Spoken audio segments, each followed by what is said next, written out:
الحمد لله وكفى والصلاة والسلام على سيد الرسل وخاتم الأنبياء وعلى آله وصحبه وبارك وسلم، خصوصا على خلفائه الراشدين المهديين إلى يوم القيامة. أما بعد فأعوذ بالله من الشيطان الرجيم. بسم الله الرحمن الرحيم. وما أصابكم من مصيبة فبما كسبت أيديكم ويعفو عن كثير. صدق الله العظيم وصدق رسوله النبي الكريم، ونحن على ذلك لمن الشاهدين والشاكرين والحمد لله رب العالمين. بآواز بلند ایک مرتبہ درود ابراہیمی پڑھ لیں. اللهم صل على محمد وعلى آل محمد كما صليت على إبراهيم وعلى آل إبراهيم إنك حميد مجيد. اللهم بارك على محمد وعلى آل محمد كما باركت على إبراهيم وعلى آل إبراهيم إنك حميد مجيد. رب اشرح لي صدري ويسر لي أمري واحلل عقدة من لساني يفقهوا قولي. رب زدني علما رب زدني علما رب زدنی علما. سورہ شورا 25واں پارہ، اس کی ایک آیت تلاوت کی ہے. اللہ رب العزت کی بارگاہ میں التجا ہے اس آیت کی روشنی میں کما حقہ گفتگو کرنے کی توفیق نصیب فرمائے. وبعدہ ہم سب کو قرآن و سنت کے مطابق ایمان نصیب فرمائے. انتہائی توجہ کے ساتھ گفتگو سماعت فرمانی ہے. آپ انتہائی خوش نصیب لوگ ہیں. اس پرفتن دور کے اندر اللہ رب العزت نے اپنے گھر میں آپ کو آنے کی توفیق نصیب فرمائی ہے. اور آج ہمارے پاس وقت بھی نہیں ہوتا.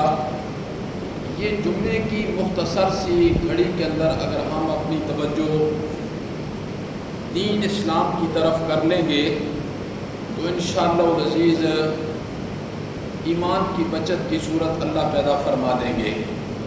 ورنہ ایمان کی بچت کی صورت بالکل بھی نہیں ہے. خدا باعث شاید ہے جیسی ہماری حالت ہے، بغیر ایمان کے دنیا سے جا رہے ہیں. اور یہ سب سے بڑا خسارہ ہے کہ بغیر ایمان کے چلے جانا. اس آیت میں اللہ رب العزت نے کیا ارشاد فرمایا؟ پہلے آیت کا ترجمہ آپ سماعت فرما لیں. اللہ نے فرمایا جو بھی تمہیں کوئی مصیبت پہنچتی ہے، وما اصابکم من مصیبت فبما کسبت ایدیکم. اللہ نے فرمایا جو بھی تمہیں کوئی مصیبت پہنچتی ہے وہ تمہارے اعمال بد کا نتیجہ ہے. اللہ نے فرمایا جو بھی تمہیں کوئی مصیبت پہنچتی ہے وہ تمہارے گناہوں کا نتیجہ ہے. آگے اللہ نے کیا فرمایا؟ وَيَعْفُو عَنْ كَثِيرٍ. اللہ فرماتے ہیں بہت سی غلطیاں تو ہم ویسے ہی تمہاری معاف کر دیتے ہیں. بہت سی غلطیاں ویسے ہی ہم معاف کر دیتے ہیں، لیکن یہ جو دنیا کے اندر مصائب ہے، تکلیفیں ہیں، یہ تمہارے گناہوں کی وجہ سے آتی ہیں. یہ قرآن کی آیت ہے. ایک حدیث بھی ذرا سماعت فرما لیں. اس حدیث کے راوی ہیں حضرت علی رضی اللہ تعالی عنہ. حضرت علی رضی اللہ تعالی عنہ نے فرمایا کہ امام الانبیاء حضرت سیدنا محمد الرسول اللہ صلی اللہ علیہ وسلم نے ارشاد فرمایا کہ جب میری امت کے اندر 15 چیزیں آ جائیں گی. امام الانبیاء نے ارشاد فرمایا جب میری امت کے اندر 15 گناہ آ جائیں گے 15 گناہ آ جائیں گے انشاءاللہ، وہ ایک ایک میں آپ کی نظر کروں گا، ذرا توجہ کرنی ہے۔ امام الانبیاء نے فرمایا جب میری امت کے اندر 15 گناہ آ جائیں گے، پھر مجھ سمیت ہم سب نے اس پر بھی نظر ڈالنی ہے کہ یہ گناہ ہمارے اندر آگے ہیں کہ ابھی باقی ہیں۔ یہ آپ نے ہر ایک بندے نے خود فیصلہ کرنا ہے۔ آپ نے فرمایا کہ میری امت میں جب 15 قسم کے گناہ آ جائیں گے، میری امت پر مصیبتیں، پریشانیاں، تکلیفیں، سختیاں اس طریقے سے آئیں گی جیسے ڈھلوان سے پانی نہیں آتا۔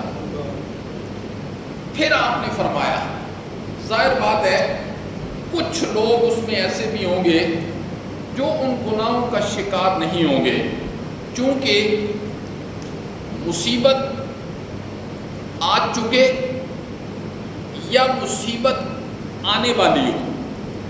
مثلا شدید گھٹاٹوپ بادل آ جائیں، شدید بادل آ جائیں، اب اس سے پہلے ہر بندے کو اندازہ ہو جاتا ہے کہ کتنی تباہ کن بارش ہونے والی ہے، وہ اپنی چیزوں کو سمیٹ لے گا اور بسا اوقات ایسے ہوتا ہے کہ تکلیف آن پہنچتی ہے۔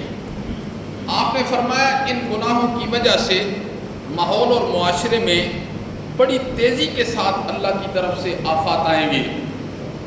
پھر اس ماحول اور معاشرے کے اندر جو لوگ تکلیف سے بچنا چاہتے ہیں انہوں نے کیا کام کرنے ہیں؟ بس وہ 15 گناہ ذکر کرنے ہیں، اور جن چیزوں کی وجہ سے ہم نے اپنے آپ کو بچانا ہے، اور امام الانبیاء 15 صدیاں پہلے ہمیں آگاہ کر کے چلے گئے ہیں، پیپر بھی بتا دیا، سوال بھی بتا دیے، جواب بھی سب کچھ بتا دیا۔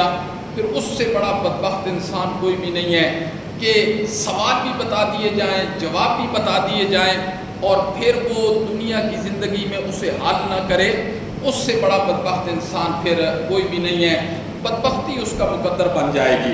ان 15 گناہوں میں سے ایک پہلا گناہ یہ ہے، امام الانبیاء نے ارشاد فرمایا میری امت جب مال غنیمت کو اپنا مال سمجھنے لگے گی، مال غنیمت جو جہاد کے صورت کے اندر آتا ہے، مال غنیمت کو جب وہ اپنا ذاتی مال سمجھنے لگے گے، سمجھ جاؤ اللہ کی طرف سے مصائب و تکلیف کے دروازے کھل جائیں گے۔ نمبر 1۔ دوسرا گناہ کیا ہے؟ امام الانبیاء نے ارشاد فرمایا کہ جب لوگ امانت کے مال کو مال غنیمت سمجھنے لگ جائیں گے، امانت کے مال کو، آج لوگوں کا کسی کے پاس مال امانتاً ہوتا ہے، امانتاً، اور پھر وہ اس کے اوپر کیسے سام بن کر بیٹھ جاتے ہیں، پھر زندگی کے اندر اسے وہ مال واپس بھی نہیں لوٹاتے ہیں۔ آپ نے پہلا گناہ کیا ذکر کیا؟ مال غنیمت کو جب اپنا مال سمجھنے لگ جائیں گے۔ نمبر 2، دوسرے کی امانت کو جب وہ مال غنیمت سمجھنے لگ جائیں گے، سمجھ جانا کہ اللہ کی طرف سے آفات و بلیات آ چکی ہیں۔ اور نمبر 3، آپ نے فرمایا جب لوگ زکوٰۃ کو تاوان سمجھنے لگیں گے، زکوٰۃ کو میرے بھائی تاوان جب لوگ سمجھنے لگیں گے، آج ایسی صورتحال نہیں ہے۔ آج تو لوگ اپنے مال کی زکوٰۃ کیا پورا مال گن کر نکالتے ہیں، ایک ایک پیسہ گن کر پورا مال زکوٰۃ کا نکالنا ضروری اور لازمی ہے، جی یہ فرض ہے۔ لوگ تو اونے پونے زکوٰۃ دے دیتے ہیں، 5 لاکھ لے لو جی، 10 لاکھ لے لو جی، 20 لاکھ لے، ارب پتی لوگ ہیں، کھرب پتی لوگ ہیں، زکوٰۃ کوئی 20 لاکھ، کوئی 10 لاکھ، کوئی 5 لاکھ، وہ یہ سمجھتے ہیں زکوٰۃ نہیں، زکوٰۃ کو تاوان سمجھنے لگیں گے۔ نمبر 3۔ نمبر 4، خامد بیوی کا تابعدار ہو جائے گا، یہ چوتھا گناہ ہے، خامد بیوی کے تابعدار ہو جائیں گے۔ نمبر 5، اپنی ماں کے ساتھ زیادتی کرنے لگ جائیں گے، بیوی کے تابعدار ہو جائیں گے۔ نمبر 5، چوتھا گناہ یہ ہے۔ نمبر 5، ماں کے نافرمان ہو جائیں گے۔ اور نمبر 6، دوست و احباب کے ساتھ احسان کرنے والے ہوں گے۔ اور نمبر 7، اپنے ماں باپ کو ستانے والے ہوں گے۔ اپنے ماں باپ کی نافرمان ہو جائیں گے، ماں باپ سے بدسلوکی کریں گے۔ اور نمبر 8، مسجدوں میں آوازیں بلند ہونے لگیں گی۔ یہ موبائل دیکھو جب سے آئے، مسجدوں میں آوازیں بلند نہیں ہو، مسجدوں میں آوازیں بلند ہوں گی، لوگ آوازیں بلند کریں گے۔ موبائل جس طرح آج کل ہوتے ہیں گانے، مسجدوں میں آوازیں، ایک لوگ جھگڑے کی صورت مسجد کے اندر پیدا کر دیں گے۔ اور نمبر 9، کسی قوم قبیلے کا جو سردار ہوگا، کسی قوم قبیلے کا جو سردار ہوگا وہ انتہائی فاسق اور فاجر ہوگا۔ قوم کے جو سردار ہوں گے قبیلوں کے، وہ انتہائی فاسق اور فاجر ہوں گے۔ نمبر 10، کسی قوم کا ذلیل آدمی ان میں رئیس ہوگا وہ ذلیل، لیکن قوم کے اندر وہ رئیس ہوگا۔ آگے کیا فرمایا؟ 11، فرمایا لوگ شریر آدمی کی عزت اس لیے کریں گے تاکہ ہم اس کے شر سے بچ جائیں۔ شرارتی آدمی کی لوگ عزت اس لیے کریں گے تاکہ ہم اس کے شر سے بچ جائیں۔ پھر آپ نے فرمایا، یہ ہے 11 نمبر۔ 12 نمبر، گانے بجانے والی عام ہو جائیں گی، گانے بجانے والیاں عام ہو جائیں گی، اور آلات موسیقی عام ہو جائیں گے۔ آج گانے بجانے والے دیکھو عام ہیں، عام گانے بجانے والیاں، موسیقی کے آلات عام ہو جائیں گے۔ اور نمبر 13، شراب عام پی جائے گی۔ آج تو ایسے ایسے مفتی بھی آ گئے جو کہتے ہیں شراب یہ وہ شراب نہیں ہے، شراب پیا کرو، یہ پرانی شراب نہیں ہے، یہ جدید شراب ہے۔ جی شراب عام ہو جائے گی۔ اور نمبر 14، ریشم کا کپڑا پہنا جائے گا، ریشم کا کپڑا پہنا جائے گا۔ اور نمبر 15، آپ نے فرمایا امت کے بعد والے لوگ پہلے لوگوں پر لعن و طعن کریں گے، یعنی جو میرے زمانے کے لوگ ہیں، خیر القرون قرنی ثم الذین یلونہم ثم الذین یلونہم، آپ نے فرمایا امت کے بعد والے لوگ پہلے لوگوں پر لعن طعن کریں گے۔ آج صحابہ کرام محفوظ ہیں، آج صحابہ کرام محفوظ ہیں۔ ہر ایک بندہ جو اٹھتا ہے وہ صحابہ کرام پر زبان درازی کرنی شروع کر دیتا ہے، فلاں ایسے تھے، فلاں ایسے تھے، فلاں ایسے تھے۔ بھائی انہیں تم چھوڑو، تم اپنا تعارف کرواؤ، تم کون ہو؟ وہ تو وہ لوگ ہیں جن کے متعلق اللہ نے کہہ دیا اولئک هم المفلحون، اولئک هم المهتدون۔ جی رضی اللہ عنہم ورضوان، میں ان سے راضی ہو گیا، یہ مجھ سے راضی ہو گئے۔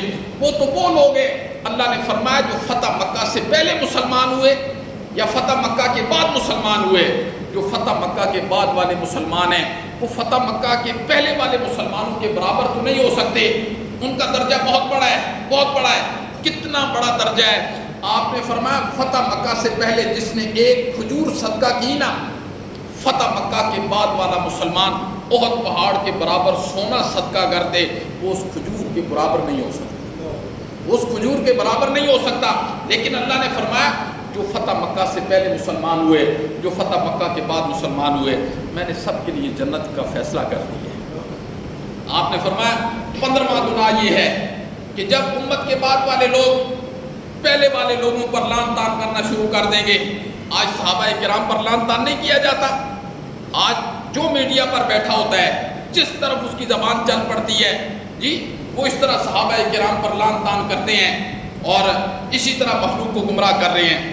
آپ نے فرمایا جب یہ 15 گناہ میں نے ذکر کر دیے، آپ نے فرمایا جب میری امت کے اندر یہ 15 گناہ آ جائیں گے، 15 گناہ آ جائیں گے، امام الانبیاء نے ارشاد فرمایا کہ اللہ کی طرف سے مصائب، تکلیفیں، غم، حزن، پریشانیاں، بیماریاں، جھگڑے، حسد، کینہ، یہ سب کچھ اللہ کا عذاب ہے جو انسانوں کے اندر آ جائے گا، وہ ان گناہوں کی وجہ سے آئے گا۔ یہ جو میں نے قرآن مجید کی آیت بھی پڑھی ہے کہ اللہ نے فرمایا جو تکلیفیں آتی ہیں تمہارے گناہوں کی وجہ سے آتی ہیں، اور جو حدیث میں نے آپ حضرات کے سامنے بیان کی، اس حدیث کے اندر امام الانبیاء نے 15 چیزیں بیان کی۔ آپ نے فرمایا جی جب یہ عام ہو جائیں گی بس پریشانیاں آ جائیں گی۔ اب جو بندہ یہ چاہتا ہے کہ مسائل آ چکنے کے بعد یا مسائل آنے والے ہوں ان سے اپنے آپ کو بچانا چاہتا ہے، اس کے کچھ نسخے امام الانبیاء نے ارشاد فرمایا پرفتن وقت ہوگا، ان گناہوں کے بعد پرفتن وقت ہوگا، لیکن وہ لوگ بچ جائیں گے، فتنے ان کے قریب تک بھی نہیں آئیں گے جو یہ کام کریں گے، یہ کام کریں گے۔ ان میں سب سے پہلا کام کیا ہے؟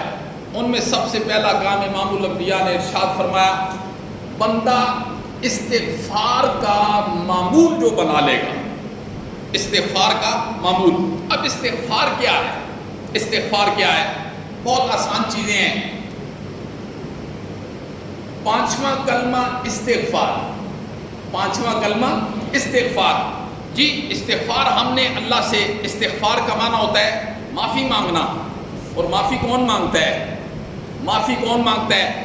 جس کو یہ پتہ ہوتا ہے کہ اللہ مجھے دیکھ رہا ہے، اللہ میرے دل کے حالات کو جان رہا ہے، اللہ کو یہ پتہ ہے کہ یہ بندہ گناہ کر گیا ہے، استغفار کوئی کرے گا جی اللہ کے متعلق۔ اور استغفار 5واں کلمہ استغفار، استغفر اللہ ربی، میں اپنے رب سے معافی مانگتا ہوں، استغفر اللہ ربی من کل ذنب، ہر قسم کے گناہ سے مولا میں تجھ سے معافی مانگتا ہوں، اذنبتہ عمدن او خطان، جو گناہ مجھ سے جان بوجھ کر ہوگے یا خطان ہوگے مولا میں تجھ سے استغفار مانگتا ہوں، معافی مانگتا ہوں، من کل ذنب اذنبتہ عمدن او خطان، سرن، جو پوشیدہ میں نے کیے، رات کے اندھیروں میں نے کیے، کمرے میں اکیلے چھپ کر کیے، او علانیتاً، یا میں نے اعلانیہ گناہ کر دیا۔ اعلانیہ بھی لوگ آج بے پناہ لوگ اعلانیہ گناہ کرتے ہیں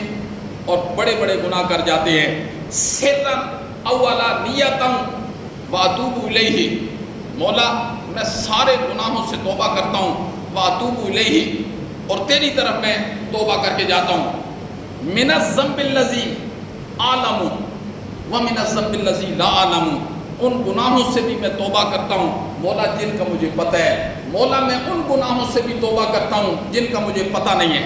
من الذنب الذی اعلم ومن الذنب الذی لا اعلم، آگے کیا ہے؟ انک انت علام الغیوب، مولا صرف تو ہی غیبوں کو جاننے والا ہے۔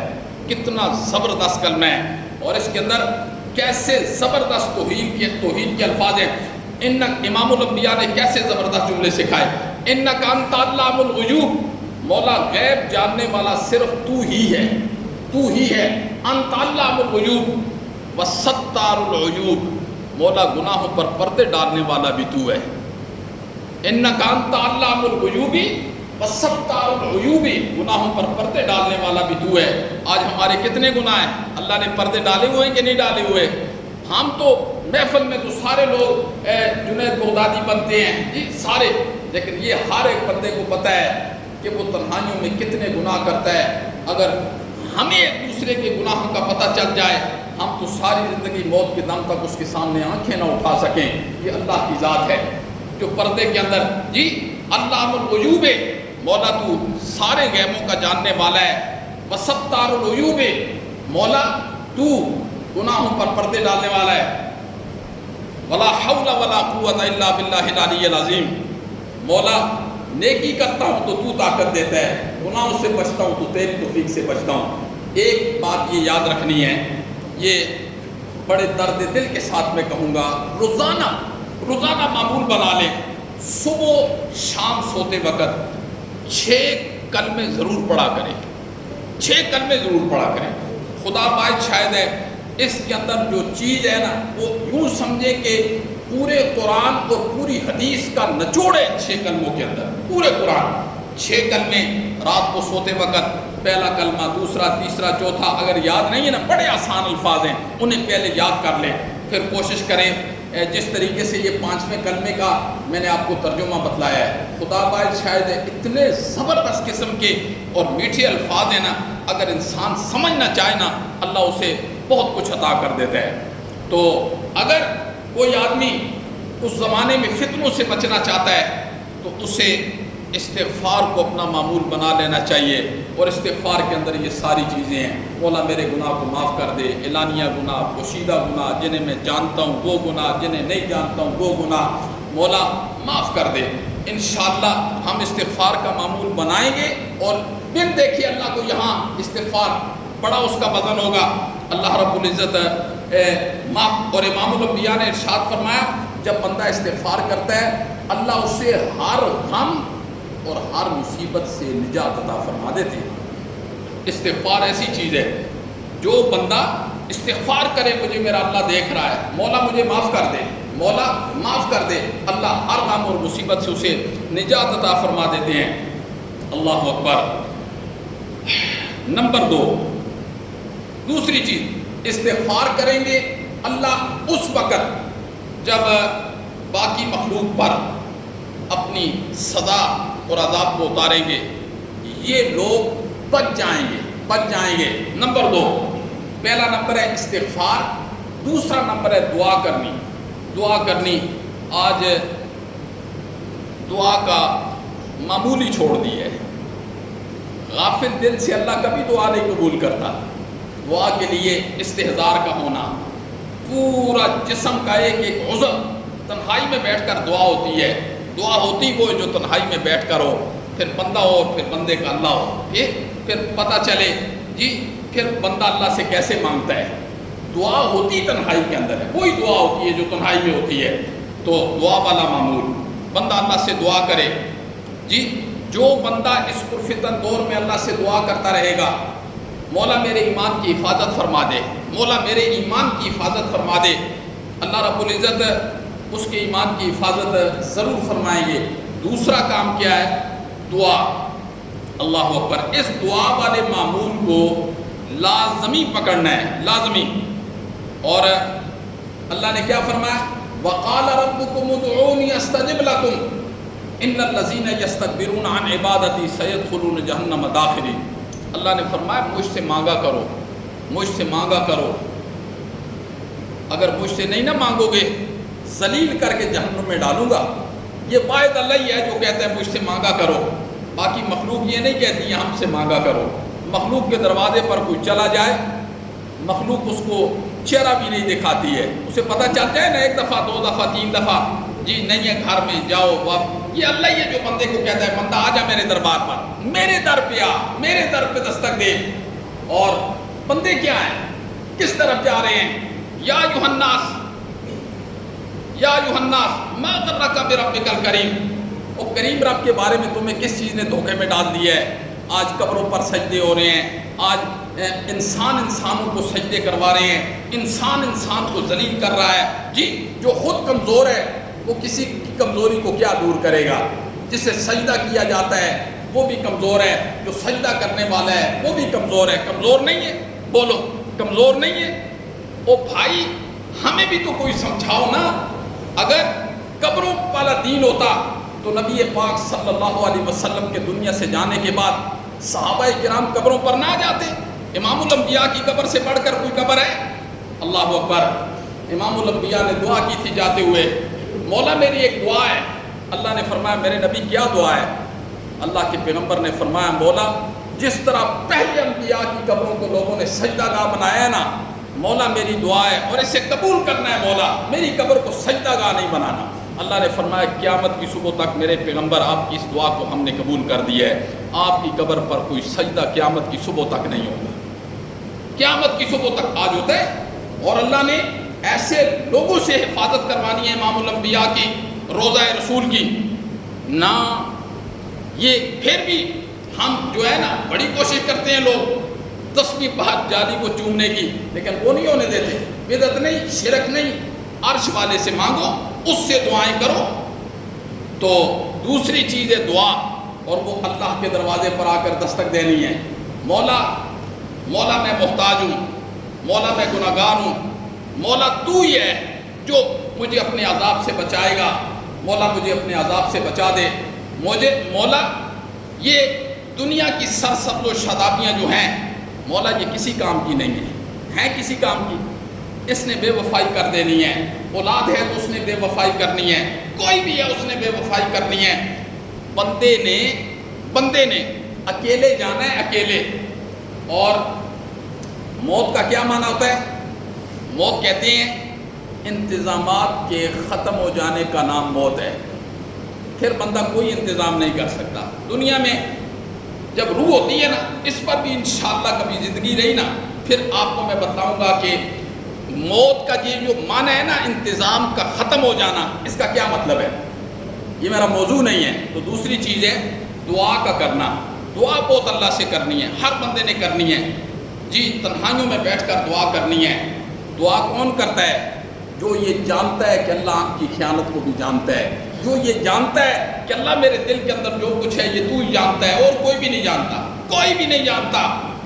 یہ وہی بندہ اللہ سے دعا کرے گا نا جس کو یہ یقین ہوگا کہ اللہ شرک سے زیادہ قریب ہے، اللہ میرے ساتھ ہے، اللہ مجھے دیکھ رہا ہے، اللہ جو میں عمل کر رہا ہوں اللہ اس سے بے خبر نہیں ہے.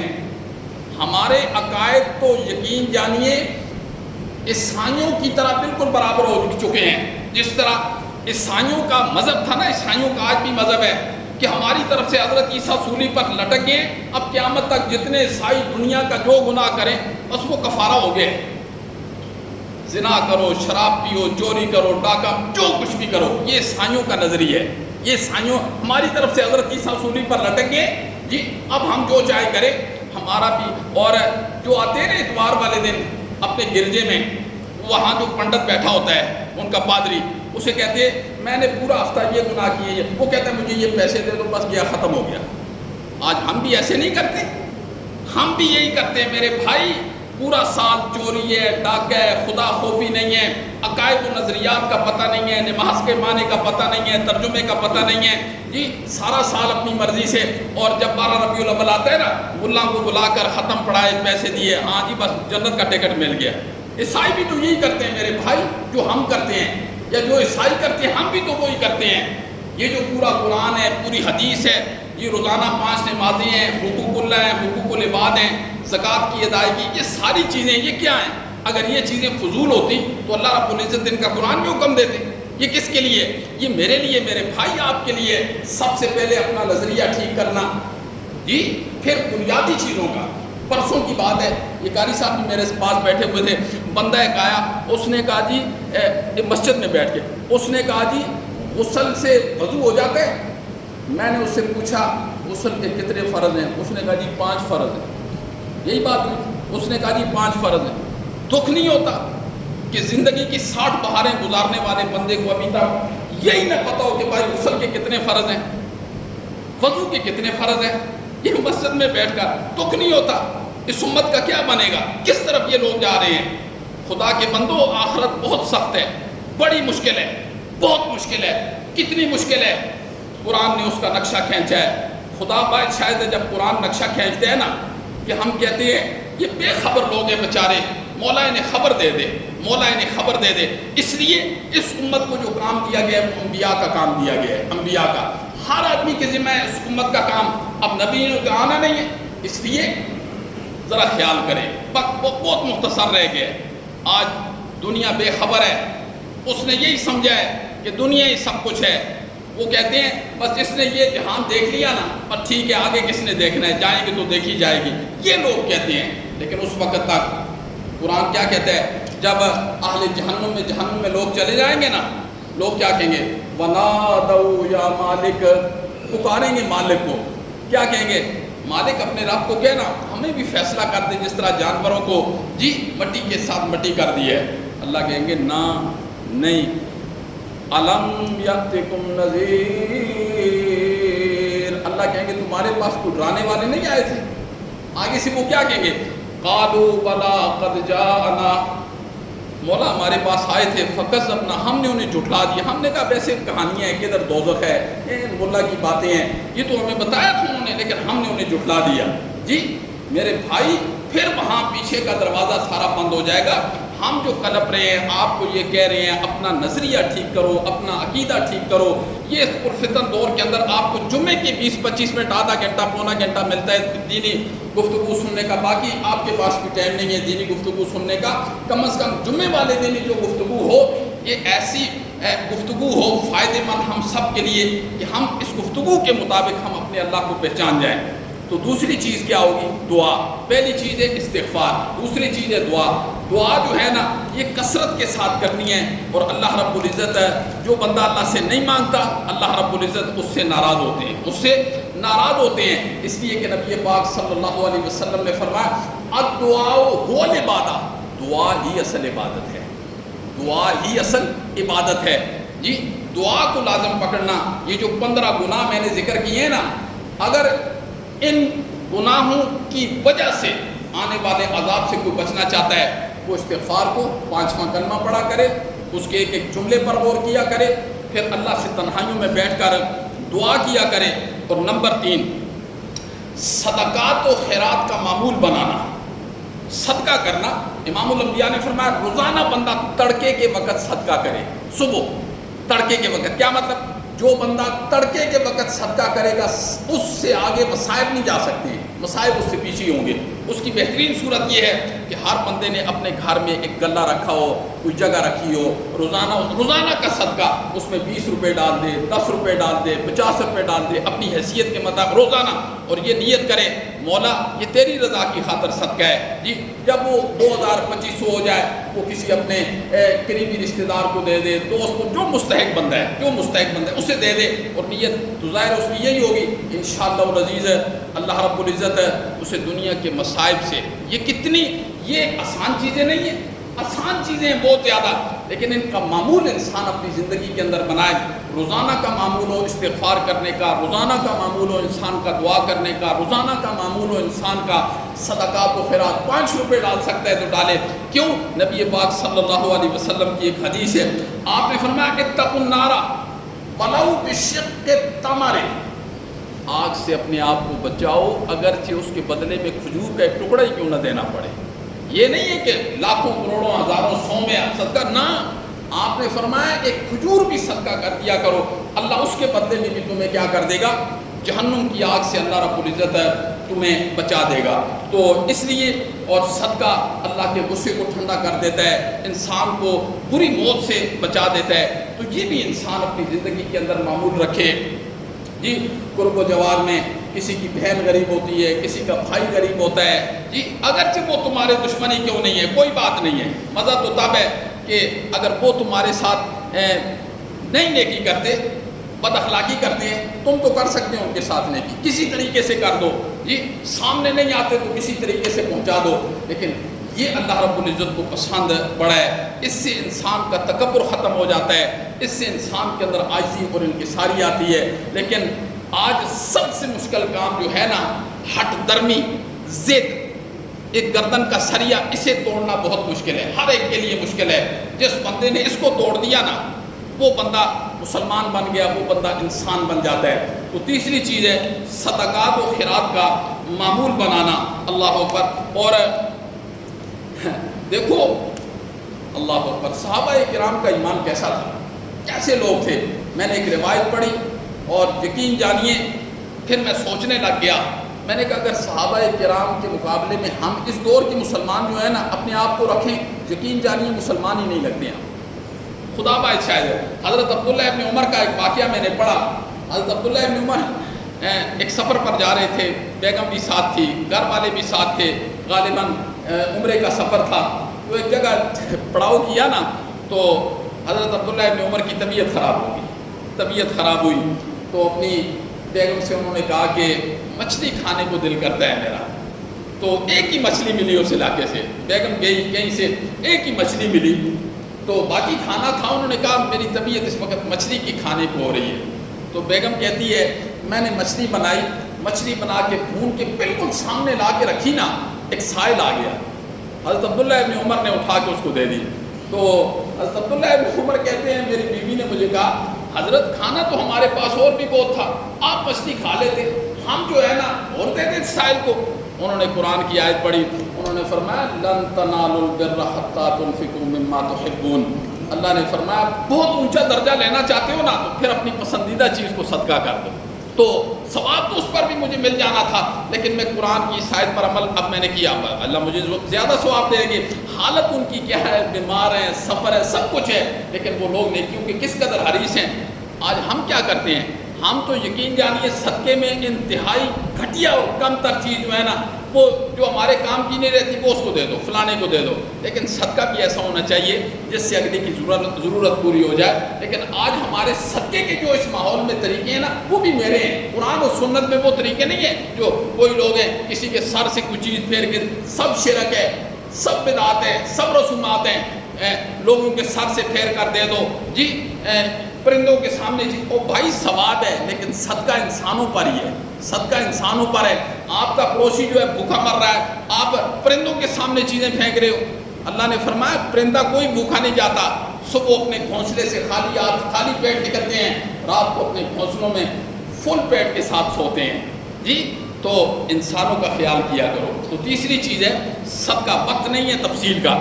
اور چوتھی چیز کیا ہے؟ سبحان اللہ کا پڑھنا۔ کیا ہے؟ اب چیزیں آپ نے یاد رکھنی ہیں۔ پہلی چیز ہوگی استغفار، دوسری چیز ہو گئی دعا، تیسری چیز ہو گئی صدقہ، چوتھی چیز ہو گئی سبحان اللہ۔ سبحان اللہ، ذرا کہہ دینا سبحان اللہ۔ اللہ کہتے ہیں جو بندہ سبحان اللہ کہتے ہیں نا، سبحان اللہ سبحان اللہ، اللہ کہتے ہیں میرا عذاب اسے نہیں پکڑ سکتا ہے۔ سبحان اللہ کا کیا معنی ہے؟ اللہ پاک ہے، اللہ پاک ہے۔ کس سے پاک ہے اللہ؟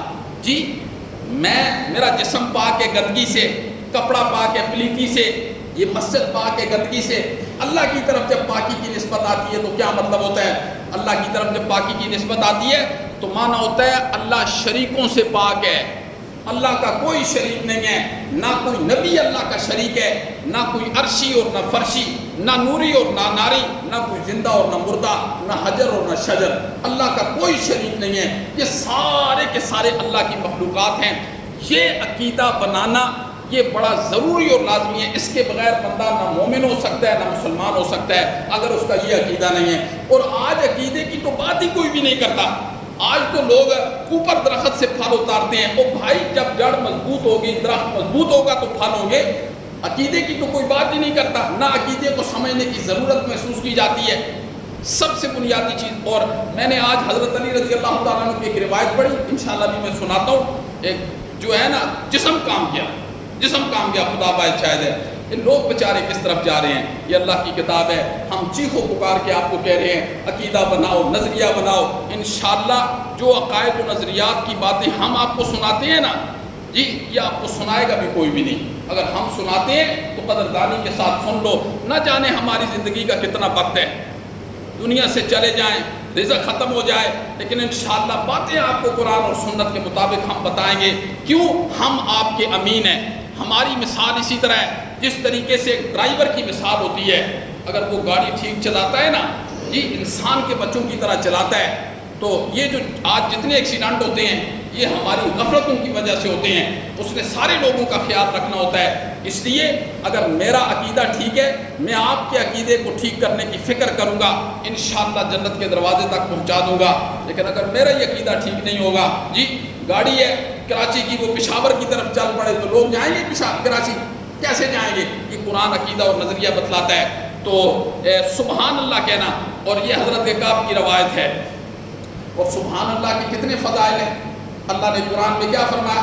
سنیے حضرت یونس کے متعلق۔ اللہ نے فرمایا فلولا انه كان من المسبحين، اگر حضرت یونس 3 اندھیروں کے اندر سبحان اللہ نہ کہتے، 3 اندھیروں کے اندر جی، مچھلی کے پیٹ کا اندھیرا ہے، سمندر کا اندھیرا ہے، رات کی تاریکی کا اندھیرا ہے، اللہ کہتے ہیں حضرت یونس مچھلی کے پیٹ میں سبحان اللہ نہ کہتے پھر کیا ہوتا؟ سنیے آگے فرمایا فلولا انه كان من المسبحين، اگر حضرت یونس مچھلی کے پیٹ میں سبحان اللہ نہ کہتے للبث في بطنه الى يوم يبعثون، قیامت تک اللہ کہتے ہیں ہم یونس کو مچھلی کے پیٹ کے اندر ہی رکھتے۔ اور حضرت یونس نے کیا فرمایا؟ ذرا پڑھیں، لا الہ الا انت سبحانک انی کنت من الظالمین۔ یہ جو لیٹھوں پر پڑھتے ہو اس کا معنی بھی تو سمجھا کرو نا، یہ گٹکوں پر پڑھتے رہتے ہو۔ آیت کریمہ کا مطلب کیا ہے؟ لا الہ، مولا تیری ذات کے علاوہ۔ حضرت یونس نے کہا یہ 3 اندھیرے ہیں، رات کا اندھیرا ہے، مچھلی کے پیٹ کا اندھیرا ہے، سمندر کی گہرائی کا اندھیرا ہے۔ مولا یہاں کسی کو کوئی پتہ نہیں ہے، میں یونس مچھلی کے پیٹ میں ہوں۔ یہاں اگر کسی کو پتہ ہے نا تو وہ صرف تجھے ہی پتہ ہے، کسی کو نہیں پتہ۔ حضرت یونس نے حضرت نوح کا نام نہیں لیا، ان سے پہلے حضرت نوح گزر چکے تھے، حضرت ابراہیم گزر چکے تھے، لیکن حضرت یونس کو پتہ تھا میرے اس مچھلی کے اندر پیٹ کے اندر جانے کا نہ حضرت نوح کو پتہ ہے، نہ حضرت شیش کو پتہ ہے، نہ حضرت آدم، کسی کو نہیں پتہ۔ مچھلی کے پیٹ میں یہ آیت کریمہ پڑھی ہے حضرت یونس نے، جو آپ میں سے ہر ایک کو یاد ہے۔ اس کا معنی بھی یہ ہے لا الہ، مولا تیری ذات کے علاوہ کوئی الہ نہیں ہے۔ اللہ کو اللہ ماننے سے کوئی مسلمان نہیں ہوتا جب اللہ کو پہلے الہ نہ مانا جائے۔ لا الہ الا اللہ، لا الہ الا اللہ۔ الہ کا کیا مطلب ہے؟ الہ وہ ہوتا ہے جس میں دو صفتیں پائی جاتی ہیں۔ نمبر ایک عالم الغیب کا ہونا، عالم الغیب صرف اللہ ہے اور کوئی بھی نہیں ہے۔ نمبر دو مختار کل ہونا۔ یہ دونوں صفتیں ایک مرتبہ نہیں 20 مرتبہ اللہ نے اپنی کتاب کے اندر ذکر کی ہیں۔ اللہ نے فرمایا لوگوں الہ میں ہوں۔ الہ کون ہوتا ہے؟ جو عالم الغیب ہوتا ہے۔ نہ عالم الغیب اللہ کی ذات کے علاوہ کوئی نبی، نہ ولی، نہ کوئی عرشی، نہ فرشی، کوئی عالم الغیب نہیں ہے۔ مختار کل صرف اللہ ہے۔ ان اللہ علی کل شیء قدیر، اللہ ہر چیز پر قادر ہے۔ ان العزت للہ جمیعا، عزتیں ساری کی ساری اللہ کے لیے ہیں۔ وان القوت للہ جمیعا، سپر پاور صرف اللہ ہے۔ یہ اس کا معنی ہے آیت کا، سپر پاور صرف اور صرف کون ہے؟ اللہ۔ تو یہ انسان کا نظریہ ہونا چاہیے۔ چوتھی چیز کیا ہے؟ سبحان، اللہ پاک ہے۔ اللہ کی ذات کے متعلق یہ نظریہ ہو، اللہ تو عالم الغیب ہے، اللہ تو دانا بینا خدا ہے، اللہ تو دل کی باتوں کو جانتا ہے۔ جب انسان کا اللہ کی ذات کے متعلق یہ عقیدہ ہوگا، پھر وہ وضو کر کے جس جگہ بھی زمین میں بیٹھا ہوگا نا، پھر وہ اپنی حاجتیں کس کے سامنے پیش کرے گا؟ بولو۔ اگر اللہ کی ذات کے متعلق یہ نظریہ ہوگا میں بڑا گندا ہوں، میں بڑا پلیت ہوں، میری تو وہ سنتا ہی نہیں ہے، جی وہ تو نیک لوگوں کی سنتا ہے۔ میرے بھائی اس چیز کو بھی دل کی تختی پر لکھ لینا، اگر وہ گناہگاروں سے پہلے نیکوکاروں کی سنے نا تو پھر اس کو اللہ کون کہے گا؟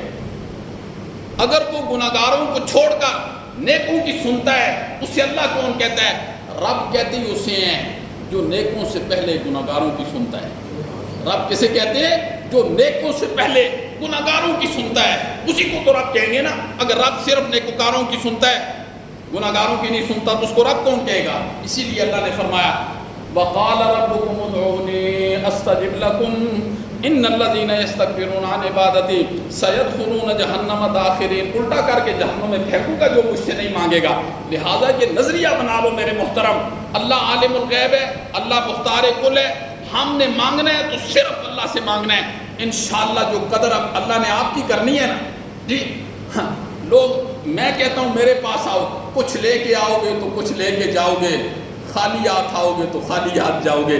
یہ تو میری بنائی ہوئی باتیں ہیں، وہ تو ساری دنیا کے مال اور دولت کے لیے ہیں، لیکن اللہ ایسی چیز ہے، اللہ ایسی ذات ہے میرے بھائی۔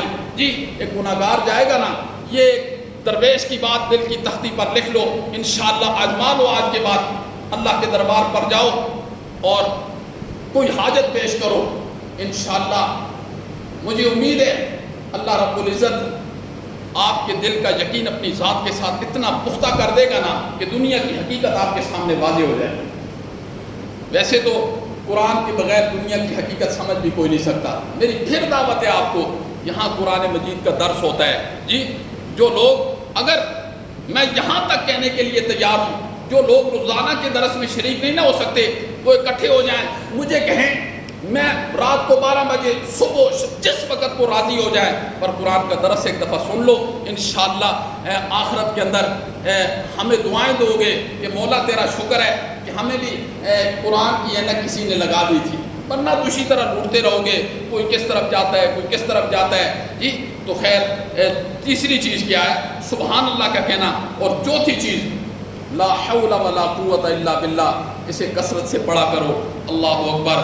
حضرت عوف بن مالک اشجعی کہتے ہیں میرے بیٹے کو مشرکین پکڑ کر لے گئے، میں نبی پاک کے پاس آئے، ایک تو بیٹے کا دکھ اور دوسرا کمانے والا وہی تھا، آپ نے فرمایا اس کو کسی طریقے سے یہ پیغام پہنچا دو، لا حول ولا قوت الا باللہ کا ورد کثرت سے پڑھا کرے۔ اس نے شروع کیا، اللہ رب العزت وہ کہتا ہے کہ مشرکین مجھے جھکڑنا ہے، زنجیروں کے اندر جھکڑنا تھا، ایک دن بھول گئے، وہ سارے سوئے، میں نکلا، میں کیا نکلا، میں نے ان کو اونٹ اور بکریاں بھی ساتھ لے کے 4000 بکریاں بھی لے کے آ گیا، اور اس طرح فرط خوشی کی وجہ سے بسا اوقات جیسے غم کی وجہ سے انسان کو ہارٹ اٹیک ہوتا ہے نا، خوشی کی وجہ سے بھی ہو جاتا ہے۔ کہتے ہیں میرے والدین نے مجھے دیکھا، عجیب ان کی آنکھیں کھلی کی کھلی رہ گئی۔ وہ کہتے ہیں 4000 بکریاں لے کے آ گئے ہو، اونٹ لے کے آ گئے ہو، پتہ نہیں ہے ہمارے لیے جائز ہے نہیں جائز۔ نبی پاک کے پاس گئے، آپ نے فرمایا جائز ہے تیرے لیے، کھاؤ، مال بھی اللہ نے دے دیا۔ لا حول ولا قوت الا باللہ۔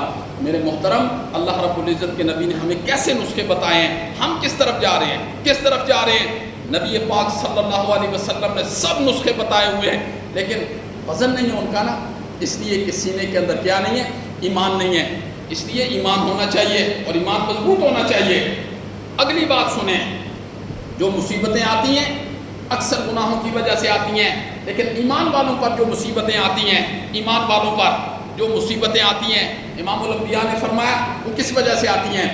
اگر کسی ایمان والے کوئی گناہگار ہے نا، ظاہر ہے ایمان والے بھی گناہگار ہوتے ہیں نا، کہ اللہ درجہ بدرجہ، کوئی ایمان والا گناہگار ہے اللہ اس کو بیماری بھیج دیتے ہیں، وہ بیماری اس کے گناہوں کی کفارہ ہوتا ہے۔ اگر گناہ اس کے زیادہ ہے نا پھر اللہ مصیبتیں بھیج دیتے ہیں۔ اگر مصیبتوں سے بھی گناہ زیادہ ہے نا پھر اللہ رب العزت قبر کی سختیوں میں اسے پکڑ لیتے ہیں۔ اگر گناہ اس سے بھی زیادہ ہے نا مومن کے، پھر اللہ اسے پلسرات کی سختیوں میں پکڑ لیں گے، جس طرح گرے گا، الٹے گا۔ اگر گناہ اس سے بھی زیادہ ہے نا پھر اللہ اس کو جہنم کے اندر گرا دے گا۔ پھر حضرت علی نے فرمایا، امام الانبیاء نے فرمایا، اگر یہ جملہ جو میں نے سارا سنانا مقصود تھا، آپ نے فرمایا اس کا توحید والا نظریہ ٹھیک ہوگا تو اللہ پھر اسے باہر نکال دے گا، اگر توحید والا نظریہ ٹھیک نہیں ہوگا تو پھر ابد الاباد اسی کے اندر رہے گا۔ اللہ ہمیں عمل کی توفیق نصیب فرمائے۔